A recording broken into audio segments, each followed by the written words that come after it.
The invitation said casual family barbecue, so I wore jeans, brought potato salad, and arrived at my sister Monica's house around 2 in the afternoon. The backyard was full of relatives, kids running around the pool, adults clustered near the grill with drinks in hand. "Jen." Monica waved me over, already 3 drinks and based on her volume. "About time. Food's on that table." Her kids were in the pool, Ashley, 16, Connor, 14, and Zoe, 12. They'd always been energetic, but lately there was an edge to their behavior around me. Monica had been telling them stories about my life and my choices, framing me as the cautionary tale of what happens when you don't get married or have kids. I set my potato salad on the table next to 17 other dishes and grabbed a water bottle. My phone was in my back pocket, my wallet in my purse on a lawn chair, standard family gathering setup. The afternoon progressed normally enough. I talked with my aunt, helped my father flip burgers, and avoided Monica's increasingly loud commentary about everyone's life choices. Around 4:30, I was standing near the pool talking to my cousin David when I felt hands on my back. The push was hard and unexpected. I hit the water fully clothed, my phone still in my pocket, going under immediately. The shock of cold water, the weight of my jeans, the disorientation of being suddenly submerged, it all hit at once. I surfaced, gasping, and heard laughter. Ashley was at the pool's edge with Connor and Zoe, all 3 of them doubled over. Ashley was holding up her phone, recording. "Look at her, like garbage." Connor yelled, and the other kids joined in laughing. I swam toward the ladder, my waterlogged jeans making it difficult. My phone was definitely ruined. My blouse clung to me, and I could feel my wallet heavy with soaked cash. "Don't help her out, let her struggle." That was Monica's voice, sharp and clear. I looked up. My cousin David had reached out to help me, but Monica was pulling his arm back. She was laughing, gesturing to the kids to keep filming. "Monica, this isn't funny," David said, but she waved him off. "Oh, come on, it's just water. Jen needs to lighten up anyway." I reached the ladder and climbed out, water pouring off me and creating a puddle on the concrete. My phone was dead weight in my pocket. My nice blouse was ruined.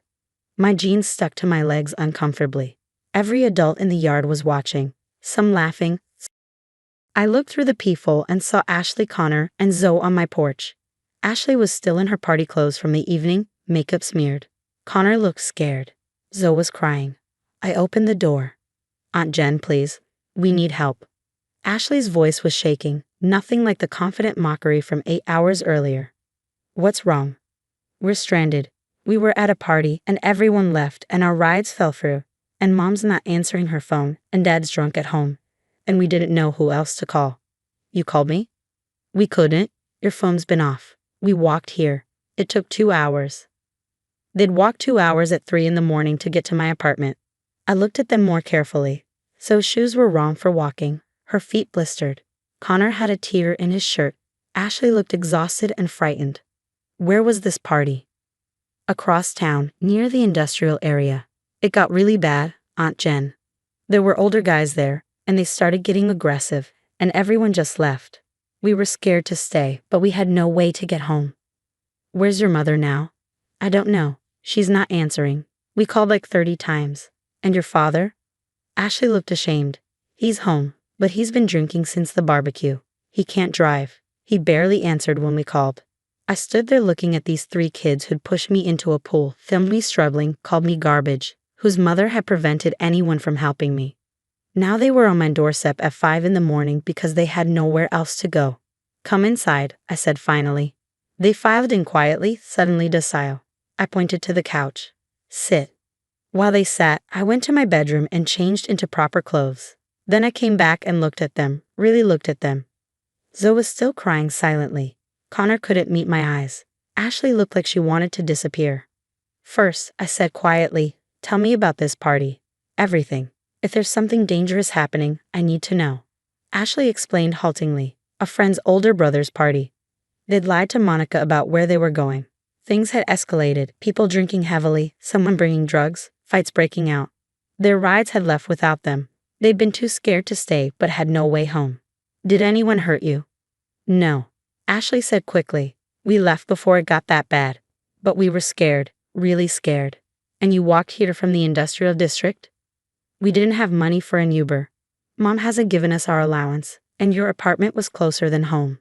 2 hours walking through dark streets at 3 in the morning.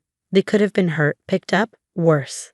Because they had no other options and I lived closer. Why didn't you call the police? Zoe finally spoke, her voice small. We were scared we'd get in trouble for lying about where we were. I sat down in the chair across from them. Let me make sure I understand. 8 hours ago, you three pushed me into a pool, filmed me struggling, called me garbage, and your mother prevented anyone from helping me. Now you show up at my door at 5 in the morning expecting me to rescue you. The silence was heavy. I'm sorry, Ashley whispered. We're really sorry. What we did was awful. I deleted the video. I know that doesn't make it better, but I felt terrible after you left. Did you? I asked. Or do you feel terrible now because you need something from me? Both, she admitted. I felt bad then, but I didn't know how to say it with everyone watching. And I feel worse now because you'd have every right to turn us away. But we had no one else. Your mother hasn't answered her phone since 10. We've called 40 times. We even tried Dad's friends. No one's answering. I pulled out my laptop since my phone was still dead. Give me your mother's number. Ashley recited it, and I tried calling from my computer. Straight to voicemail. I tried 4 more times. Nothing. What about your dad? Is he safe alone? He's passed out on the couch. He does this sometimes. He'll be fine in the morning, just hungover. There it was, the family secret casually revealed. Monica's husband had a drinking problem. Monica herself was unreachable when her children needed her. And these 3 kids had learned to navigate adult problems without adequate support. Here's what's going to happen, I said. You 3 are going to sleep here for a few hours. Zoe, you can have my bed. Ashley and Connor, there are blankets in the closet for the couch. At 8, I'll drive you home. We're going to have a conversation with your mother about tonight. All of it. Please don't tell her about the party, Connor said quickly. She'll cuss. Your mother needs to know you were in danger, that you walked 2 hours through dark streets because you couldn't reach her, that you lied about your location. All of it. She's going to ground us forever, Zoe said miserably. That's between you and her, but she needs to know her kids were scared, and she was unreachable. I set them up with blankets and pillows. Zoe curled up in my bed immediately, asleep within minutes. Ashley and Connor whispered on the couch for a while before exhaustion took them too. I stayed up, watching the sunrise, thinking about choices, consequences, and the strange math of family obligation. At 8, I woke them. They were groggy, embarrassed in the morning light. I made toast and scrambled eggs because feeding them seemed important. They ate silently, no one meeting my eyes. In the car, I said when they finished. The drive to Monica's house took 20 minutes. Her car was in the driveway. I rang the doorbell repeatedly until she answered, clearly just waking up, her phone dead on her nightstand. Jen? What are you? Why are my kids here? We need to talk. All of us. I walked in without waiting for permission. The kids followed, and Monica, confused and defensive, trailed behind. In her living room, with her husband still asleep on the couch exactly as the kids had described, I laid it out. The party, the danger, the 2-hour walk, the dozens of unanswered calls, my doorstep at 5 in the morning. Monica's face went through several emotions: confusion, anger, fear, defensiveness. Why didn't you call me? She demanded of her kids. We did, Ashley said. 40 times. Your phone was dead. Why didn't you tell me about the party in the first place? Because you wouldn't have let us go, Connor said. Exactly, because it was dangerous. Monica was working herself up. You lied to me, put yourselves at risk. And when they needed help, I interrupted quietly. They couldn't reach you. They walked 2 hours through dark streets because they had no other option. Monica turned on me. You could have called me. With what phone? The one that stopped working when your kids pushed me in the pool and you laughed? She had the grace to look embarrassed. That was just fun. Kids being kids. It was assault. It was filmed. It was humiliating. And you prevented people from helping me. You're being dramatic. Am I? Your kids showed up on my doorstep at 5 in the morning because they were scared and had nowhere else to go. After spending yesterday treating me like garbage. Do you see the irony? Monica looked at her kids, who were all studying the floor. Is this true? You went to Jen after what you did. She was the only one who answered, Ashley said quietly. The only one we could reach. We knew she'd help even though we didn't deserve it. Why would you think that? Because Aunt Jen's reliable, Zoe said. She's always been reliable, even when we're mean to her. I stood up. Here's what I need to say. Yesterday was unacceptable. You participated in humiliating me, Monica. You taught your kids that cruelty is funny, and then, when they needed help, you were unreachable, and they came to the person they just abused. I said I'm sorry about the pool. No, you didn't. You haven't apologized once. You called me dramatic. I looked at the kids. You three apologized. You acknowledged what you did was wrong. Your mother hasn't.